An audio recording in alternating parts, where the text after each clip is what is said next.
سارے کافر اکٹھے ہو کے آ گئے تھے، حضور کے گھر کا گھیرا ڈال لیا تھا کہ آج چھوڑیں گے نہیں، لیکن حضور ان کے سروں میں خاک ڈالتے گزر گئے۔ حفاظت اللہ نے اپنے محبوب کی ہے۔ بلکہ حضرت علی المرتضیٰ کو بستر پہ لٹایا، علی میرے بستر پہ سو جاؤ، امانتے دے کہ تم بھی صبح آ جانا۔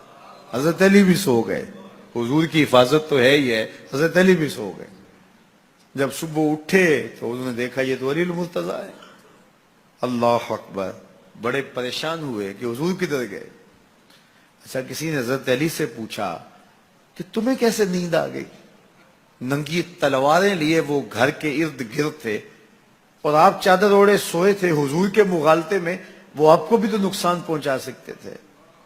تو حضرت علی نے کہا، حضور نے کہا تھا علی میرے بستر پہ سو جاؤ، صبح اٹھنا، امانتیں دینا اور مدینے آ جانا۔ مجھے یقین تھا سوؤں گا بھی، صبح اٹھوں گا بھی، امانتیں بھی دوں گا، مدینے بھی پہنچوں گا، اس لیے کہ حضور نے فرمایا ہے۔ جب حضور نے فرما دیا ہے تو پھر ہو کے رہے گا۔ جب حضور ہجرت کرتے ہوئے جا رہے تھے نا، 100 سرخ اونٹ حضور کی گرفتاری کے لیے نام رکھا ہوا تھا۔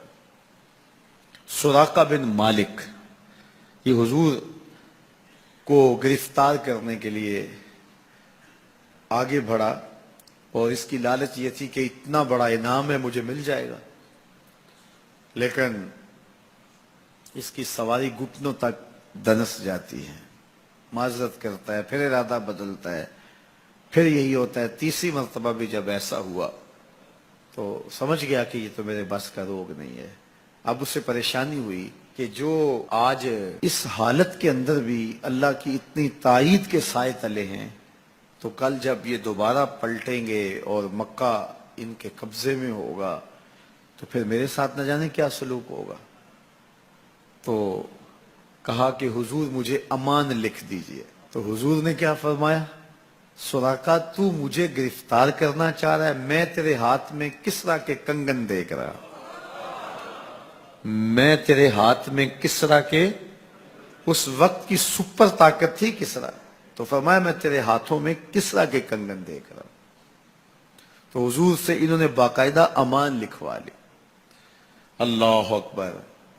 حضرت عمر کا زمانہ ہے، ایک جنگ میں حضرت سراقہ بن مالک بھی تھے، تو کافر قلعہ بند ہو گئے، اور یہ جب ان کے اوپر حملہ آور ہوتے ہیں تو وہ اندر سے پتھر پھینکتے ہیں، فصیل عبور نہیں کی جاتی۔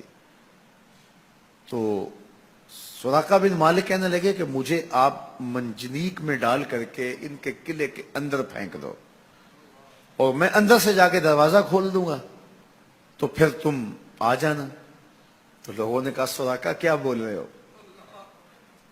وہ بڑی غلیل کی طرح منجنیق ہوتی ہے، کہا اس میں ڈال کے تجھے پھینکیں گے، جب تو گرے گا تیری ہڈیاں باقی نہیں بچیں گی، پھر وہ تلواریں لیے کھڑے ہیں تجھے زندہ چھوڑیں گے۔ تو حضرت سراقہ نے کہا مجھے کچھ نہیں ہوگا، اس لیے کہ حضور نے کہا تھا تیرے ہاتھوں میں کسرا کے کنگن دیکھ رہا ہوں، ابھی تک کنگن نہیں آئے، جب تک کنگن نہیں آتے موت آ ہی نہیں سکتی ہے۔ یہ یقین تھا ان کا، یہ اذعان تھا ان کا۔ تو حضور کی حفاظت اللہ نے اپنے ذمہ کرم پہ لی ہے۔ سوال یہ ہے کہ باقی بھی اللہ کے سچے نبی ہیں، ان کی حفاظت اللہ نے اپنے ذمہ کرم پہ کیوں نہیں لی، اور حضور کی حفاظت اپنے ذمہ کرم پہ کیوں لی؟ باقی بھی کتابیں اللہ کی سچی منزل من اللہ کتابیں ہیں، ان میں تحریف راپ آ گئی، لیکن قرآن مجید کی حفاظت اللہ نے اپنے ذمہ کرم پہ لی۔ کیوں؟ تو اس کا جواب یہ ہے کہ اگر کوئی نبی شہید ہو جاتا ہے تو نیا نبی آنے والا ہے، اس کی جگہ کو پر کر دے گا۔ اگر کسی کتاب میں تحریف راپ آ جاتی ہے تو کوئی بات نہیں، نئی کتاب نازل ہونے والی ہے۔ حضور کی حفاظت اس لیے کی کہ اگر حضور بھی شہید کر دیے جاتے ہیں تو پھر حضور کے بعد تو کوئی نبی آنے والا نہیں ہے، اور کتاب اللہ کے اندر اگر تحریف کر دی جاتی ہے فَبِأَيِّ حَدِيثٍ بَعْدَهُ يُؤْمِنُونَ، تو قرآن کے بعد تو کوئی اور نسخہ نور نازل ہی نہیں ہونے والا، تو لوگ ہدایت، روشنی اور اجالا کہاں سے لیں گے؟ اس لیے اس کتاب کو بھی باقی رکھا گیا اور مصطفیٰ کی بھی حفاظت فرمائی گئی۔